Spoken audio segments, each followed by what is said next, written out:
दोस्तों नमस्कार। ये 5 मिनट शो का दूसरा पार्ट लेकर आए हैं। चलिए बिना समय गंवाए क्वेश्चन को देखते हैं।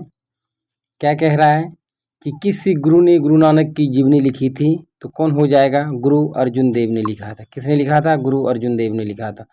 अगला क्वेश्चन है, सिखों के सैन्य संप्रदाय खालसा पंथ का प्रवर्तन किसने किया था? यानी खालसा पंथ की स्थापना की बात हो रही है, तो किसने किया था? गुरु गोविंद सिंह ने किया था। और इनका जन्म कहाँ हुआ था? पटना साहिब में हुआ था। ठीक है। और नांदेड़ में इसकी हत्या कर दी गई थी, ये भी याद रखना है। ठीक है। अगला क्वेश्चन है, 1757 में सिराजुद्दौला किसके द्वारा पराजित किया गया था? यानी सिराजुद्दौला को किसने हराया था बक्सर के प्लासी के युद्ध में? तो रॉबर्ट क्लाइव ने हराया था। किसने हराया था? रॉबर्ट क्लाइव ने हराया था। अगला क्वेश्चन है, निम्नलिखित में से किस ने लॉर्ड वेलेस्ली के साथ सहायक संधि पर हस्ताक्षर किया था? तो लॉर्ड वेलेस्ली के साथ सहायक संधि पर हस्ताक्षर करने वाला कौन कौन था? तो हैदराबाद का निजाम था, एकदम सही है। अवध के नवाब भी थे, एकदम सही है। उस समय अवध के नवाब वाजिद अली शाह था। ठीक है। और मैसूर के राजा, ये मैसूर के राजा नहीं थे। और बंगाल के नवाब थे, यानी कि 1 2 और क्या हो जाएगा? 1 2 3 सॉरी, मैसूर के राजा थे, बंगाल के नवाब नहीं थे। चलिए अगला क्वेश्चन है, निम्नलिखित में से किस सिख गुरुओं का सही कालक्रम है बताइए? तो सिख गुरु का सही कालक्रम की बात करते हैं तो पहला जानते हैं आप, गुरु नानक देव जी थे।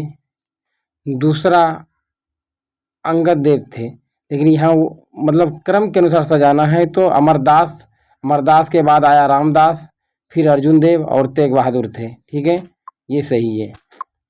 सुगौली की संधि कब हुई थी? 1816 ईस्वी में हुई थी। किनके बीच संपन्न हुई थी? तो बात कर रहा है कि सुगौली की संधि किनके बीच हुआ था? तो ईस्ट इंडिया कंपनी और नेपाल के बीच हुआ था। ठीक है। अगला क्वेश्चन है, टीपू सुल्तान की मृत्यु 1799 ईस्वी में कहाँ हुई थी? तो टीपू सुल्तान की मृत्यु की बात 1799 में हुई थी, तो चतुर्थ अंग्ल युद्ध में हुआ था। चतुर्थ अंग्ल युद्ध में हुआ था। कहाँ? तो श्रीरंगपट्टनम में हुआ था। ठीक है। और टीपू सुल्तान जैकोबिन का भी सदस्य बना था। ठीक है, ये भी याद रखना है। हड़प नीति यानी डॉक्ट्रिन ऑफ लैप्स के अंतर्गत कौन से भारतीय राज्य कब्जे गए थे? यानी कि राज्य हड़प नीति के अंतर्गत कौन से राज्य कब्जे गए थे? तो कौन कौन हो जाएगा? झांसी, नागपुर, त्रावणकोर तो नहीं होगा। झांसी, नागपुर, सतारा हो जाएगा, यही सही है। ठीक है। अगला क्वेश्चन है, ठगी प्रथा के उन्मूलन से संबंध गवर्नर जनरल थे।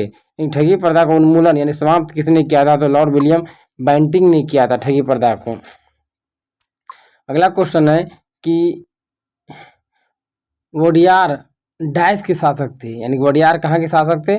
डाइस के शासक थे। तो मैसूर रियासत के ये शासक थे। तो आज के सेशन में इतना।